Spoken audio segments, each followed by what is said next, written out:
तो मेरी उम्र के नौजवानों, हम पढ़ रहे हैं क्या?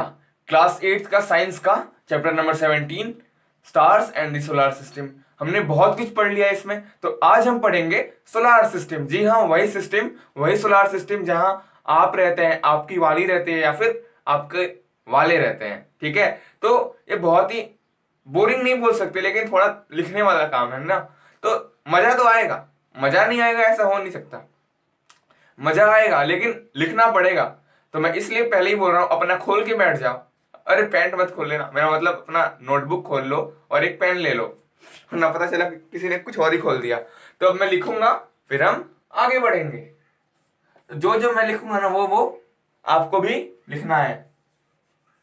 छोड़ेंगे ना हम तेरा साथ वो साथी, मरते दम तक।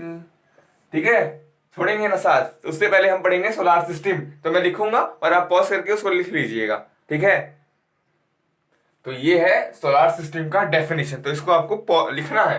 क्या लिखा है पहले ये देखते हैं। द सोलार सिस्टम, सिस्टम नहीं बोलते हैं यार, सिस्टम बोलते हैं, सिस्टम अजीब है, लेकिन क्या कर सकते हैं। The solar system comprises the sun, the planets, asteroids, आगे पढ़ेंगे, meteors and other celestial bodies. ठीक है, तो हमारा जो सोलार सिस्टम है उसमें हमारा सन आता है और वो सारे प्लैनेट, सारे आठों के 8 प्लैनेट्स, नाम आगे देख लेंगे, जल्दी क्या है इतनी। ठीक है, तो धीरे धीरे करोगे प्यार तो मजा आएगा, तो वही बोल रहा हूं। तो सन है, इस वर्ड का मतलब क्या? Comprises, it contains, it contains का मतलब ये होता है इट कंप्राइजेस, कंप्राइजेस मतलब कंटेन, उसमें है। तो क्या क्या क्या क्या है? सन है, प्लैनेट्स है आठों के 8, एस्टेरॉइड्स हैं, मिटियोर्स हैं और अदर सेलेस्टियल बॉडीज। तो सेलेस्टियल बॉडीज तो आपको पता ही होगा, पहला ही एपिसोड था अपना। तो वो कौन सी चीजें होती हैं जो हम नाइट स्काई में, आसमान में, जो भी चीजें हम आसमान में या फिर स्पेस में देखते हैं, उन्हीं उन्हीं चीजों को हम सेलेस्टियल बॉडीज या फिर सेलेस्टियल ऑब्जेक्ट्स बोलते हैं। बहुत सिंपल है ना। हाँ, तो लिखिए लिखिए लिखिए लिखिए। छोड़ेंगे ना हम तेरा साथ साथी, मरते दम तक, मरते दम नहीं, अगले जन्म तक। सब बाद में कर लेना, पहले लिख लो। ठीक है, मैं आगे बढ़ता हूं। तो हमने देखा है, आज तक हमने पढ़ा है कि सन के अराउंड प्लैनेट्स घूमते हैं और एस्टेरॉइड्स, जो भी सेलेस्टियल बॉडीज होती हैं, जो भी सेलेस्टियल ऑब्जेक्ट्स होते हैं, वो सन के अराउंड रिवॉल्व करते हैं, यानी कि सन का चक्कर लगाते हैं गोल गोल। ठीक है, तो ऐसा क्यों होता है यार? मतलब मान लो अर्थ आज चक्कर लगा रहा है सन का, तब कितने सालों से लगा रहा है, मिलियंस ऑफ ईयर्स। तो कहीं अर्थ बोर हो गया और यहां वहां निकल गया तो नहीं निकलेगा, क्योंकि उन दोनों के बीच में, सन और अर्थ के बीच में फोर्स है, किसका? प्यार का। आई मीन ग्रेविटेशनल अट्रैक्शन है, उन दोनों के बीच में अट्रैक्शन है। जैसे आपका आपकी वाली के साथ अट्रैक्शन होता है, वहां कौन सा अट्रैक्टिव फोर्स लग रहा है जो आपको, आप दोनों को अट्रैक्ट किए हुए है, एक साथ रखे हुए है? वो है प्यार का फोर्स, लव अट्रैक्शन। लेकिन लेकिन अगर वो नहीं होता तो आप भी यहां वहां निकल जाते, लेकिन अट्रैक्शन है, लव है, इसलिए इसके साथ लगे हुए हो। ठीक है, लेकिन अगर आप बोलोगे, आप तो यहां वहां निकल जाते हो, इससे ब्रेकअप, उससे ब्रेक, प्यार नहीं है, there is no attraction, there is no love, that's why you are always moving here and there, इसलिए आप यहां वहां मुंह मार रहे हो। अगर आपके बीच में प्यार होता तो आप ऐसा नहीं करते। इसलिए there is gravitational attraction, there is gravitational attraction, है ना, ये एक फोर्स है ग्रेविटी की। There is gravitational attraction between, इन दोनों किसके बीच में? The sun and the celestial objects, sun और अर्थ के बीच में है, सन सारे प्लैनेट्स के बीच में है, क्योंकि वो जो भी ऑब्जेक्ट, जो भी सेलेस्टियल ऑब्जेक्ट्स सन के अराउंड घूमते हैं, उन सब के बीच में, सन और उन ऑब्जेक्ट्स के बीच में क्या है? Gravitational attraction. इसी अट्रैक्शन की वजह से, इसी ग्रेविटेशनल अट्रैक्शन की वजह से they that keep them revolving around the sun, वो इसलिए गोल गोल घूमते ही रहते हैं। इनका वही वही हाल है यार। छोड़ेंगे ना हम तेरा साथ ओ साथी, मरते दम तक, मरते दम नहीं, अगले जन्म तक, अगले जन्म नहीं, जन्म जन्म तक। तो इनका यही वाला साथ है कि ग्रेविटेशनल अट्रैक्शन की वजह से ही हमेशा घूमते ही रहते हैं, कभी यहां वहां नहीं भागते हैं। ठीक है, तो ये अट्रैक्शन होना चाहिए यार, वरना पता नहीं कहाँ निकल जाता है अर्थ, है कि नहीं? तो ठीक है, पॉज करिए और लिखिए, बहुत बहुत बातें हो गई। लिखिए, पॉज करिए, लिखिए। तो हमारा जो सोलार सिस्टम है उसमें 8 प्लैनेट्स हैं। हमारे सन के अराउंड कितने प्लैनेट्स रिवॉल्व करते हैं, कितने प्लैनेट्स घूमते हैं? एक एक बंदी के पीछे जो कि सन है उसके अराउंड, उसके पीछे कितने कितने लौंडे चक्कर काट रहे हैं, है ना? वो कितना वो घुमा रही है, उसके अराउंड कितने घूम रहे हैं? तो सन वो लड़की है और बाकी प्लैनेट्स वो लड़के हैं। तो सन आठ आठ को घुमा रही है, 8 प्लैनेट्स को, ठीक है। और वो क्या लिखा है, उस ऑर्डर में लिखे हैं। सबसे पास जो है सबसे पहले लिखा है और जो सबसे दूर है वो आखिरी में लिखा है, ठीक है। तो our solar system comprises of 8 planets. हाँ समझता हूँ, बहुत लोगों को लगेगा 9 होते हैं, एक प्लूटो भी तो होता है, बताऊंगा थोड़ी देर में। Our solar system comprises of 8 planets, 8 planets हैं। कितने? 8। पहला Mercury, Venus, Earth, Mars, Jupiter, Saturn, Uranus and Neptune. Spelling पे ध्यान दे देना और ऑर्डर पे। सबसे पास कौन है? मर्क्यूरी, उससे हल्का दूर वीनस, फिर थर्ड नंबर पे earth, fourth Mars, fifth Jupiter, sixth Saturn, seventh Uranus and last one, I mean 8th one, Neptune. अब हाँ लिख लो पहले पॉज करके। हाँ पहले प्लूटो भी था, पहले 9th वन प्लूटो भी था टिल 2006, 2006 तक प्लूटो भी था। लेकिन एक्चुअली क्या हुआ, इंटरनेशनल एस्ट्रोनॉमिकल यूनियन ने, मतलब ये एक संस्था है, एक ऑर्गेनाइजेशन है जो कि स्पेस के बारे में सब कुछ तय करती है। तो उन लोगों ने एक लॉज निकाले, मतलब कुछ कुछ नए कानून निकाले जो कि एक प्लेनेट होने के लिए उनको फॉलो करना होगा, है ना।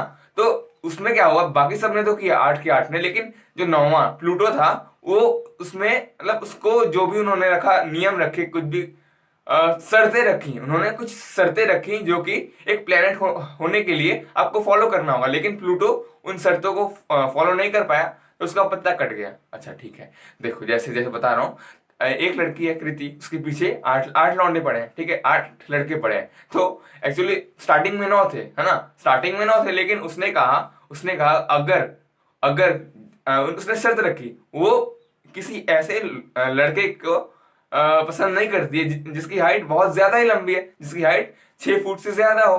तो एक लड़का ऐसा निकला जिसकी हाइट 6 फुट से ज्यादा थी। ये उसकी एक शर्त थी, ये उसकी एक शर्त है, अगर आपकी हाइट 6 फुट के ऊपर है तो आप मुझसे दूर रहो मुझसे दूर रहो। लेकिन अगर आपकी हाइट 6 फुट से कम है या फिर 6 फुट है तो मैं आपको पसंद कर सकती हूँ, ठीक है, आप मेरे अराउंड घूम सकते हो। वैसे सन ने कहा, ऐसा माना गया। लेकिन आपका एक लड़का है सबसे, जो कि आपके गैंग में सबसे लंबा है, तो वो भी पीछे पड़ा था और आपके बाकी 8 लौंडे भी। तो जो 9वां था, जो सबसे लंबा था प्लूटो, वो लंबा निकल गया, 6 फुट से उसका लंबा हो गया। इतना लंबा नहीं करना चाहिए, कम हिलाओ, ठीक है तो उसकी हाइट लंबी थी तो उसको बोला निकल निकल पहले फुर्सत में, तो उसको निकाल दिया और वो उसके अराउंड घूमना उसने बंद कर दिया। तो अब कंपटीशन कम हो गया, अब सिर्फ 8 बचे हैं, है ना, सिर्फ 8 है, वही 8 यहाँ पे लिखे हैं, क्या, mercury, Venus, Earth, Mars, Jupiter, Saturn, Uranus and Neptune, ठीक है। तो 8, उसकी हाइट 6 फुट से ज्यादा थी।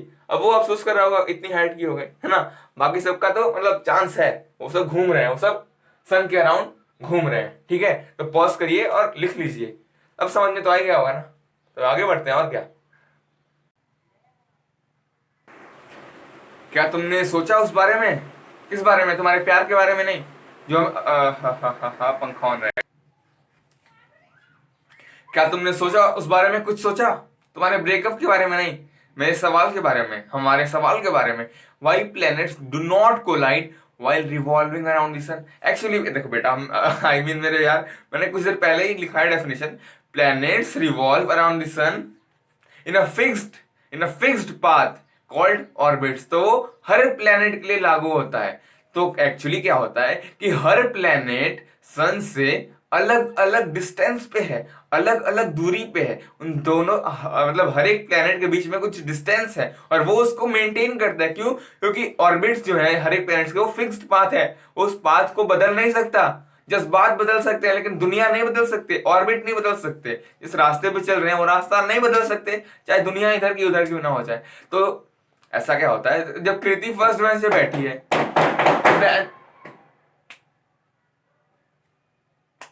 मुझे नहीं, मजाक चल रहा है बहन चोद। तो कुछ सोचा उस बारे में? किस बारे में? Why planets do not collide while revolving around the sun? क्यों नहीं, आखिर क्यों नहीं टकराते हैं? सोचा कुछ? तुम्हारे ब्रेकअप की बात नहीं चल रही है, दुखी मत हो सिंपल सा सवाल है, सोचो एक बार। अभी मैं देता हूं, मैं हूं तो मेरे यार सुन मेरी बात, अभी मैंने दिखाया प्लैनेट्स में every planet revolve around the sun in a fixed और फिक्स्ड पाथ। उन फिक्स्ड पाथ को हम बोलते हैं ऑर्बिट। तो क्या बात हो रही है कि हर प्लैनेट एक फिक्स्ड पाथ है और वो उसकी ऑर्बिट है, तो वो अपना रास्ता नहीं बदलता है। हर प्लैनेट की खुद की एक ऑर्बिट होती है और वो उस ऑर्बिट को नहीं छोड़ता है। इसका मतलब क्या हुआ कि हर एक प्लैनेट सन से अलग अलग डिस्टेंस पे है। जैसे अगर कृति फर्स्ट बेंच पे बैठी है तो तुम सेकंड पे, मैं थर्ड पे, तुम्हारा दोस्त फोर्थ पे, और ऐसे आठ आठ लौंडे बैठे हैं लाइन वाइज, कृति को देख रहे हैं, उसके अराउंड घूम रहे हैं, ठीक है। तो हर एक बेंच के बीच में कुछ डिस्टेंस होता है और उस डिस्टेंस को हम मेंटेन करते हुए घूम रहे हैं। तो यही वजह है कि हम लौंडे, हम लड़के घूमते हुए वक्त, कृति के अराउंड घूमते वक्त एक दूसरे से टकराते नहीं है, हमारे हम कोलाइड नहीं करते हैं। तो यही वजह है यार, यही वजह है। Every planet is at a different distance.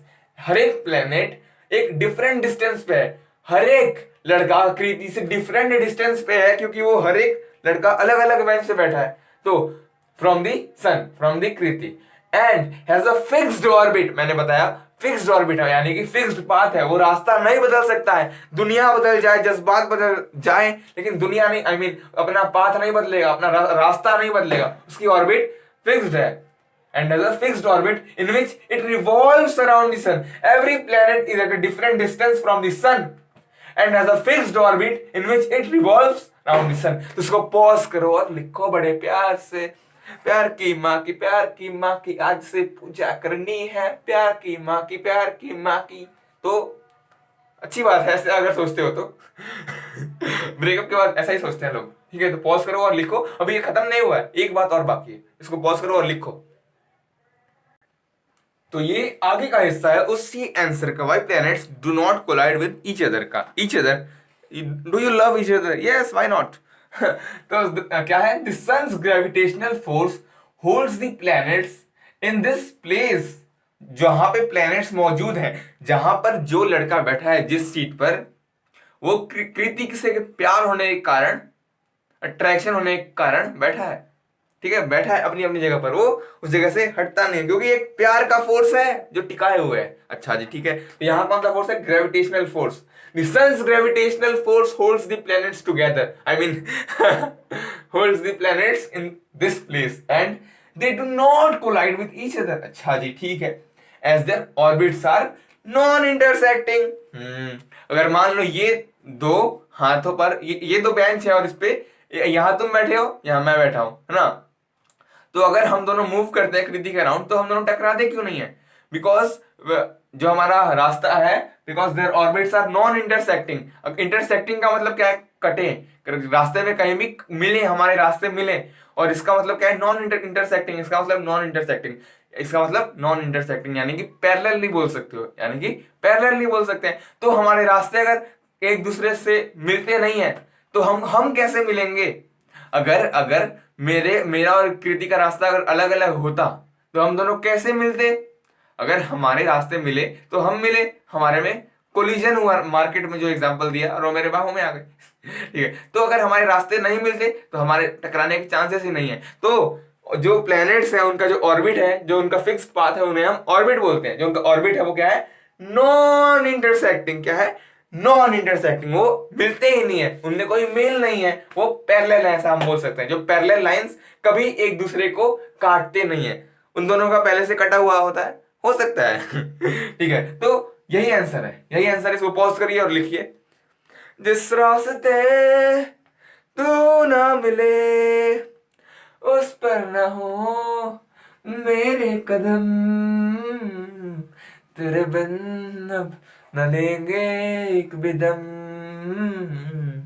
तुझे कितना चाहने लगे हम। तो ये सारे गाने हैं जो मैं कभी कभी गा लिया करता हूं तुम्हारे लिए, अपनी कृति के लिए। ये सब एग्जांपल दे रहा हूं, ठीक है। तो इसको लिख लिया होगा, अब मैं आगे बढ़ता हूं, ठीक है। अब लगभग खत्म हो गया है। तो ये प्लैनेट्स का अगला पॉइंट है, क्या लिखा है? All planets also revolve around their own axis. अच्छा, इसका मतलब नहीं बता होगा तो बता दूंगा अभी। The time taken by a planet to complete one rotation also revolve नहीं आएगा, ऑल्सो रोटेट ऐसा लिखो, ऑल्सो रोटेट, है ना, रोटेट बताऊंगा मतलब। All planets also rotate around their own axis. The time taken by a planet to complete one rotation on its axis is called its period of rotation. समझ गए? एक second, किसी का phone आ गया। तो अब देखो क्या लिखा है, रोटेशन का मतलब क्या है। मैंने बताया जब हम किसी के अराउंड घूमते, जब मैं कृति के अराउंड चक्कर लगाता हूं उसको बोलते हैं रिवॉल्यूशन, उसको बोलते हैं हम रिवॉल्यूशन। लेकिन जब मैं ऐसे अपने जगह पे खड़े खड़े ऐसे घूमता हूं, एक बार मैं घूम गया, इसको बोलते हैं रोटेशन। मैं रोटेट कर रहा हूं अपनी खुद की एक्सिस पर, जहां मैं खड़ा हूं, जहां मेरा खड़ा है वही मैं रोटेट कर रहा हूं। तो all planets also rotate on their own axis. Planets किसी के अराउंड तो घूम रहे हैं, लेकिन वो जहां खड़े हैं वहां भी घूम रहे हैं। चमक छल्लो चल ही रहा है। I mean, जैसे हमने कभी लट्टू घुमाया होगा, पक्का घुमाया ही होगा ना, तो लट्टू टॉप है ना, टॉप, तो वो अपने जगह पे खड़े खड़े घूमता है, तो उसकी वो बोलते हैं हम रोटेशन। जैसे मैं अभी अपने जगह पे खड़े खड़े घूमता हूं, ठीक है, ठीक है। The time taken by a planet to complete one rotation on its axis. जब कोई प्लैनेट जहां पे खड़ा है वहीं पे घूमता है, और जब वो एक बार घूमने में जितना समय लगाता है, the time taken by a planet to complete one rotation on its axis is called its period of rotation. Period मतलब समय, रोटेशन में कितना समय लगा, इसी को बोलते हैं हम पीरियड ऑफ रोटेशन। हम यहां पर एक रोटेशन में कितना समय लगा उसको बोलते हैं पीरियड ऑफ रोटेशन। क्या बोलते हैं हम? Period of rotation. तो लिख लो इसको, पॉज करके लिख लो। प्यार तो था और प्यार ही है, प्यार हमेशा ही रहेगा, तुम टेंशन मत लो, तुम लिख लो, लिख लो। ये है अपना इंपॉर्टेंट और अगला point. Some planets are known to have moons या फिर सैटेलाइट्स। यहाँ पे इन दोनों को साथ में क्यों लिखा है? Because moon is a natural satellite. हमने मून वाले एपिसोड में देखा है, ठीक है। Moon is a natural satellite of the earth. तो some planets are known to have moon और सैटेलाइट्स रिवॉल्विंग अराउंड देम। अच्छा जी, ठीक है। ध्यान दो, एनी सेलेस्टियल बॉडी प्लैनेट्स भी है, सन भी है, कुछ भी है जो भी हम स्काई में स्पेस में देखते हैं वो सेलेस्टियल बॉडी है। Any celestial body revolving around another celestial body is called it's satellite, है ना, सैटेलाइट। अगर मैं कृति के अराउंड घूमता हूं, अगर तुम कृति के अराउंड घूमते हो, तो मैं और तुम, मैं और तुम क्या है? हम कृति के सैटेलाइट्स हैं। हम क्योंकि उसके अराउंड हम घूम रहे हैं, हम उसका चक्कर लगा रहे हैं, हम उसके चक्कर में पड़े हुए हैं। तो इसको पॉज करिए और लिखिए, फिर हम एक बहुत ही इंपॉर्टेंट बात करने वाले हैं। अब बात ये है इंपॉर्टेंट, अभी अब तक तुमने लिख लिया होगा, ठीक है। ध्यान दो। देखो, अर्थ भी तो सन के अराउंड रिवॉल्व कर रहा है, अर्थ सन के अराउंड रिवॉल्व कर रहा है। अभी हमने देखा एनी सेलेस्टियल बॉडी, कोई भी सेलेस्टियल बॉडी अगर रिवॉल्व करती है अराउंड अनदर सेलेस्टियल बॉडी, सन भी एक सेलेस्टियल बॉडी है, अर्थ भी है, तो अर्थ सन के अराउंड घूम रहा है, तो क्या अर्थ सन का सैटेलाइट हुआ? क्या अर्थ भी सन का सैटेलाइट हुआ? क्या अर्थ सन का सैटेलाइट हुआ? सोचो और बताओ आंसर। हमने जो डेफिनेशन देखा, any celestial body revolving around another celestial body is called it satellite. इस हिसाब से तो ये ट्रू हुआ, है ना। लेकिन ध्यान दो, कुछ और मत दे देना, ध्यान देना। तो हम अर्थ को क्या बोलते हैं? Planet of the sun. Earth को हम जनरली बोलते हैं उसको प्लैनेट ऑफ द सन। हाँ, ये बात सच है कि उसको हम बोल सकते हैं as a satellite of the sun, बाकी प्लैनेट्स को भी, है ना। लेकिन हम इनको क्या बोलते हैं? Planet of the sun. हम सैटेलाइट टर्म सिर्फ जो चीजें किसी प्लैनेट के अराउंड घूमती हैं उसके लिए यूज करते हैं ना। जैसे मून अर्थ का नेचुरल सैटेलाइट है, क्यों? क्योंकि मून अर्थ का चक्कर लगा रहा है, मून इज रिवॉल्विंग अर्थ, वो एक नेचुरल सैटेलाइट है जो कि पहले से, ठीक है। तो हम सैटेलाइट वर्ड प्लैनेट्स के अराउंड जो भी चीजें घूमती हैं उसके लिए यूज करते हैं, और अर्थ के पास बहुत सारे नेचुरल सैटेलाइट्स भी हैं। तो कभी भी ऐसा मत बोलना कि अर्थ सन का सैटेलाइट है, हो सकता है, लेकिन हम जनरली उसको हम प्लेनेट ऑफ द सन बोलते हैं। Earth is a planet of the sun. हम अर्थ को सैटेलाइट नहीं बोल सकते, सन का नहीं बोलते हैं नॉर्मली। तो हम किस चीज को बोलते हैं? सैटेलाइट, है ना। तो प्लेनेट के अराउंड अगर कोई भी सेलेस्टियल बॉडी घूम रही है उसको हम बोलते हैं सैटेलाइट। कोई भी सेलेस्टियल बॉडी किसी प्लेनेट के अराउंड घूमे तो उसको हम बोलेंगे सैटेलाइट। तो यही था हमारा एपिसोड। आई होप कि आपने इसको लिख लिया होगा, और नहीं लिखा तो किसका वेट कर रहे हो? कृति आके नहीं लिखेगी, आपको कृति का लिखना पड़ता है। ठीक है, तो हम आगे वाले एपिसोड में हम पढ़ने वाले हैं क्या यार, क्या पढ़ेंगे? हम सारे प्लैनेट्स के बारे में जानकारी इकट्ठा करेंगे और आपको दे देंगे। लेंगे देंगे लेंगे देंगे, लेन देन चलता रहता है। अब तुम बोलोगे मुझे मुझे ले लो, मुझे ले लो, मुझे ले लो, मुझे ले लो। नहीं नहीं नहीं, हम आपको नहीं लेंगे, हम आपको हमारे दिल में लेंगे, कहीं और नहीं लेंगे, आप टेंशन मत लो। ठीक है, तो बस यार बाय, मजे करते रहो लाइफ में। लाइफ में सबसे इंपॉर्टेंट है मजे करना। मैं मजे करता हूँ, ये मुझे बड़ा मजा आता है यार ये करने में, जो मैं कर रहा हूँ। तुम देख रहे हो मुझे जो कर रहा हूँ ना, कुछ और नहीं कर रहा हूँ। मुझे मजा आ रहा है बस। प्यार तो था और प्यार ही है और प्यार हमेशा ही रहेगा। तू मेरा था और तू मेरा है और हमेशा ही रहेगा। मुझे गाने में मजा आता है। अब तुम बोलोगे बेकार गाता हूँ, हाँ मुझे पता है। लेकिन यार मजा आता है तो करता हूँ। तुम्हें जिस काम में मजा है वो करो, ठीक है, जिसमें मजा है करो। बस वो काम मत कर देना, हाथों का प्रयोग कर लेना, ठीक है। We should respect women, every girl को हमें रिस्पेक्ट करना चाहिए, बस मैं ये बता रहा हूँ, ठीक है। आजकल मैं बॉडी शॉडी भी बना रहा हूँ, देखो बाइसेप्स आ गए। चलो बाय बाय मेरे यार, बाय, लिख लो इसको। तो कुछ सोचा उस बारे में? किस बारे में? Why planets do not collide while revolving around the sun. क्यों नहीं, आखिर क्यों नहीं टकराते हैं? सोचा कुछ तुम्हारे ब्रेकअप की बात नहीं चल रही है? दुखी मत हो।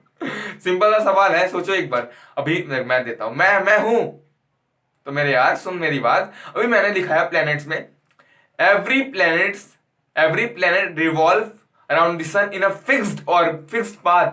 उन फिक्स्ड पाथ को हम बोलते हैं ऑर्बिट। तो क्या बात हो रही है कि हर प्लैनेट एक फिक्स्ड पाथ है और वो उसकी ऑर्बिट है। तो वो अपना रास्ता नहीं बदलता है। हर प्लैनेट की खुद की एक ऑर्बिट होती है और वो उस ऑर्बिट को नहीं छोड़ता है।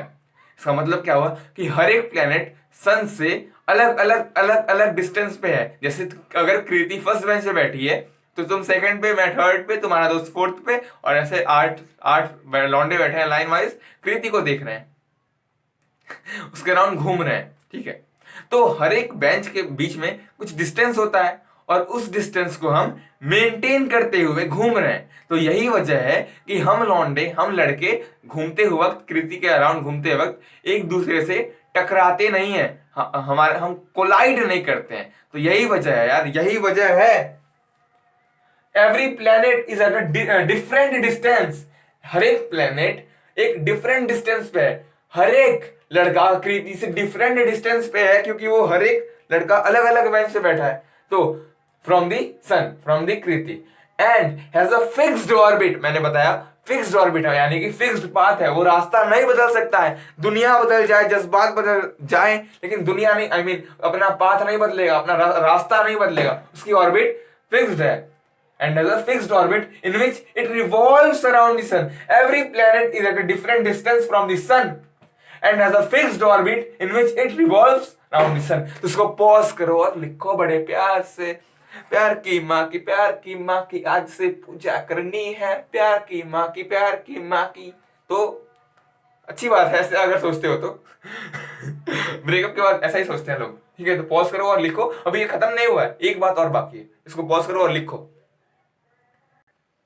तो ये आगे का हिस्सा है उसी आंसर का, why planets do not collide with each other का। Each other, do you love each other? Yes, why not. तो क्या है? The sun's gravitational force holds the planets in this place. जहां पे प्लैनेट्स मौजूद हैं, जहां पर जो लड़का बैठा है जिस सीट पर, वो कृति से प्यार होने के कारण, अट्रैक्शन होने के कारण बैठा है, ठीक है। बैठा है अपनी अपनी जगह पर, वो उस जगह से हटता नहीं, क्योंकि एक प्यार का फोर्स है जो टिकाए हुए है। अच्छा जी, ठीक है। तो यहां कौन सा फोर्स है? Gravitational force. The sun's gravitational force holds the planets together, I mean holds the planets in this place and they do not collide with each other. अच्छा जी, ठीक है। As their orbits are non intersecting. अगर मान लो ये दो हाथों पर ये दो बेंच है और इस पे यहां तुम बैठे हो, यहां मैं बैठा हूं, है ना, तो अगर हम दोनों मूव करते हैं कृति के अराउंड तो हम दोनों टकराते क्यों नहीं है? बिकॉज जो हमारा रास्ता है, because their orbits are non intersecting. Intersecting का मतलब क्या है? कटे, रास्ते में कहीं भी मिले, हमारे रास्ते मिले, और इसका मतलब क्या है? Non intersecting. इसका मतलब नॉन इंटरसेक्टिंग, इसका मतलब नॉन इंटरसेक्टिंग यानी कि पैरेलल नहीं बोल सकते हो, यानी कि पैरेलल नहीं बोल सकते हैं। तो हमारे रास्ते अगर एक दूसरे से मिलते नहीं है तो हम कैसे मिलेंगे? अगर अगर मेरा और कृति का रास्ता अगर अलग अलग होता तो हम दोनों कैसे मिलते? अगर हमारे रास्ते मिले तो हम मिले, हमारे में कोलिजन हुआ, मार्केट में जो एग्जांपल दिया और वो मेरे बाहों में आ गए। ठीक है, तो अगर हमारे रास्ते नहीं मिलते तो हमारे टकराने के चांसेस ही नहीं है। तो जो प्लैनेट्स हैं उनका जो ऑर्बिट है, जो उनका फिक्स्ड पाथ है, उन्हें हम ऑर्बिट बोलते हैं। जो उनका ऑर्बिट है वो क्या है? Non intersecting. क्या है? Non intersecting. वो मिलते ही नहीं है, उनमें कोई मेल नहीं है, वो पैरेलल है, ऐसा हम बोल सकते हैं। जो पैरेलल लाइंस कभी एक दूसरे को काटते नहीं है, उन दोनों का पहले से कटा हुआ होता है, हो सकता है। ठीक है, तो यही आंसर है, यही आंसर है। इसको पॉज करिए और लिखिए, जिस रास्ते तू ना मिले उस पर ना हो मेरे कदम, तेरे बिन अब न लेंगे एक भी दम, तुझे कितना चाहने लगे हम। तो ये सारे गाने हैं जो मैं कभी कभी गा लिया करता हूँ तुम्हारे लिए, निकृति के लिए। सब एग्जाम्पल दे रहा हूँ मैं, ठीक है? तो इसको लिख लिया होगा, अब मैं आगे बढ़ता हूँ, ठीक है? अब लगभग खत्म हो गया है। तो ये प्लैनेट्स का अगला पॉइंट है, क्या लिखा है? All planets also revolve around their own axis. अच्छा, इसका मतलब नहीं पता होगा तो बता दूंगा अभी। The time taken by a planet to complete one rotation, also revolve नहीं आएगा, ऑल्सो रोटेट ऐसा लिखो, ऑल्सो रोटेट, है ना, रोटेट बताऊंगा सब। All planets also rotate around their own axis. The time taken by a planet to complete one rotation on its axis is called its period of rotation. समझ गए? एक second, किसी का phone आ गया। तो अब देखो क्या लिखा है, रोटेशन का मतलब क्या है? मैंने बताया जब हम किसी के अराउंड घूमते, जब मैं कृति के अराउंड चक्कर लगाता हूं उसको बोलते हैं रिवॉल्यूशन, उसको बोलते हैं हम रिवॉल्यूशन। लेकिन जब मैं ऐसे अपने जगह पे खड़े खड़े ऐसे घूमता हूं, एक बार मैं घूम गया, इसको बोलते हैं रोटेशन। मैं रोटेट कर रहा हूं अपनी खुद की एक्सिस पर, जहां मैं खड़ा हूं, जहां मेरा खड़ा है वही मैं रोटेट कर रहा हूं। तो all planets also rotate on their own axis. Planets किसी के अराउंड तो घूम रहे हैं, लेकिन वो जहां खड़े हैं वहां भी घूम रहे हैं। चमक छल्लो चल ही रहा है। I mean, जैसे हमने कभी लट्टू घुमाया होगा, पक्का घुमाया ही होगा ना, तो लट्टू टॉप, है ना, टॉप, तो वो अपने जगह पे खड़े खड़े घूमता है, तो उसकी वो बोलते हैं हम रोटेशन। जैसे मैं अभी अपने जगह पे खड़े खड़े घूमता हूं, ठीक है, ठीक है।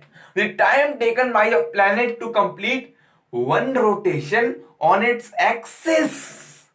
जब कोई प्लैनेट जहां पे खड़ा है वहीं पे घूमता है, और जब वो एक बार घूमने में जितना समय लगाता है, the time taken by a planet to complete one rotation on its axis is called its period of rotation. Period मतलब समय, रोटेशन में कितना समय लगा, इसी को बोलते हैं हम पीरियड ऑफ रोटेशन। हम यहां पर एक रोटेशन में कितना समय लगा उसको बोलते हैं पीरियड ऑफ रोटेशन। क्या बोलते हैं हम? Period of rotation. तो लिख लो इसको, पॉज करके लिख लो, प्यार तो था और प्यार ही है, प्यार हमेशा ही रहेगा, तुम टेंशन मत लो, तुम लिख लो, लिख लो। ये है अपना इंपॉर्टेंट और अगला पॉइंट।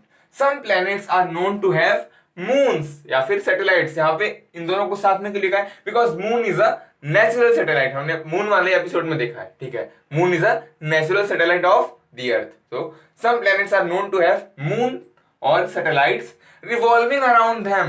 अच्छा जी, ठीक है। ध्यान दो, एनी सेलेस्टियल बॉडी प्लैनेट्स भी है, सन भी है, कुछ भी है जो भी हम स्काई में स्पेस में देखते हैं वो सेलेस्टियल बॉडी है। Any celestial body revolving around another celestial body is called it's satellite, है ना, सैटेलाइट। अगर मैं कृति के अराउंड घूमता हूं, अगर तुम कृति के अराउंड घूमते हो, तो मैं और तुम, हम तुम, मैं और तुम क्या है, हम कृति के सैटेलाइट्स हैं। हम क्योंकि उसके अराउंड हम घूम रहे हैं, हम उसका चक्कर लगा रहे हैं, हम उसके चक्कर में पड़े हुए हैं। तो इसको पॉज करिए और लिखिए, फिर हम एक बहुत ही इंपॉर्टेंट बात करने वाले हैं। अब बात ये है इंपॉर्टेंट, अभी तक तुमने लिख लिया होगा, ठीक है, ध्यान दो ध्यान दो ध्यान दो। देखो, अर्थ भी तो सन के अराउंड रिवॉल्व कर रहा है, अर्थ सन के अराउंड रिवॉल्व कर रहा है। अभी हमने देखा एनी सेलेस्टियल बॉडी, कोई भी सेलेस्टियल बॉडी अगर रिवॉल्व करती है अराउंड अनदर सेलेस्टियल बॉडी, सन भी एक सेलेस्टियल बॉडी है, अर्थ भी है, तो अर्थ सन के अराउंड घूम रहा है, तो क्या अर्थ सन का सैटेलाइट हुआ? क्या अर्थ भी सन का सैटेलाइट हुआ? क्या अर्थ सन का सैटेलाइट हुआ? सोचो और बताओ आंसर। हमने जो डेफिनेशन देखा, any celestial body revolving around another celestial body is called it satellite. इस हिसाब से तो ये ट्रू हुआ, है ना। लेकिन ध्यान दो, कुछ और मत दे देना, ध्यान देना। तो हम अर्थ को क्या बोलते हैं? Planet of the sun, planet of the sun. Earth को हम हम जनरली बोलते हैं उसको प्लेनेट ऑफ द सन। हाँ, ये बात सच है कि उसको हम बोल सकते हैं as a satellite of the sun, बाकी प्लेनेट्स को भी, है ना। लेकिन हम इनको क्या बोलते हैं? Planet of the sun. हम सैटेलाइट टर्म सिर्फ जो चीजें किसी प्लेनेट के अराउंड घूमती हैं उसके लिए यूज करते हैं ना। जैसे मून अर्थ का नेचुरल सैटेलाइट है, क्यों? क्योंकि मून अर्थ का चक्कर लगा रहा है, मून इज रिवॉल्विंग अर्थ, वो एक नेचुरल सैटेलाइट है जो कि पहले से ठीक है। तो हम सैटेलाइट वर्ड प्लैनेट्स के अराउंड जो भी चीजें घूमती हैं उसके लिए यूज करते हैं। और अर्थ के पास बहुत सारे नेचुरल सैटेलाइट्स भी हैं, तो कभी भी ऐसा मत बोलना कि अर्थ सन का सैटेलाइट है। हो सकता है, लेकिन हम जनरली उसको हम प्लेनेट ऑफ द सन बोलते हैं। Earth is a planet of the sun. हम अर्थ को सैटेलाइट नहीं बोल सकते, सन का नहीं बोलते हैं नॉर्मली। तो हम किस चीज को बोलते हैं? सैटेलाइट, है ना। तो प्लेनेट के अराउंड अगर कोई भी सेलेस्टियल बॉडी घूम रही है उसको हम बोलते हैं सैटेलाइट। कोई भी सेलेस्टियल बॉडी किसी प्लेनेट के अराउंड घूमे तो उसको हम बोलेंगे सैटेलाइट। तो यही था हमारा एपिसोड। आई होप कि आपने इसको लिख लिया होगा, और नहीं लिखा तो किसका वेट कर रहे हो? कृति आके नहीं लिखेगी, आपको कृति का लिखना पड़ता है। ठीक है, तो हम आगे वाले एपिसोड में हम पढ़ने वाले हैं क्या पढ़ेंगे? हम सारे प्लैनेट्स के बारे में जानकारी इकट्ठा करेंगे और आपको दे देंगे। लेंगे देंगे लेन देन चलता रहता है। अब तुम बोलोगे मुझे ले लो, नहीं, हम आपको नहीं लेंगे, हम आपको हमारे दिल में लेंगे, कहीं और नहीं लेंगे, आप टेंशन मत लो। ठीक है, तो बस यार बाय, मजे करते रहो लाइफ में सबसे इंपॉर्टेंट है मजे करना। मैं मजे करता हूँ, मुझे बड़ा मजा आता है यार ये करने में, जो मैं कर रहा हूँ। तुम देख रहे हो मुझे जो कर रहा हूँ ना, कुछ और नहीं कर रहा हूँ। मुझे मजा आ रहा है बस। प्यार तो था और प्यार ही है और प्यार हमेशा ही रहेगा। तू मेरा था और तू मेरा है और हमेशा ही रहेगा। मुझे गाने में मजा आता है। अब तुम बोलोगे बेकार गाता हूँ, हाँ मुझे पता है। लेकिन यार मजा आता है तो करता हूँ। तुम्हें जिस काम में मजा है वो करो। आजकल मैं बॉडी शॉडी भी बना रहा हूँ, देखो बाइसेप्स आ गए। चलो बाय बाय मेरे यार, बाय। लिख लो इसको।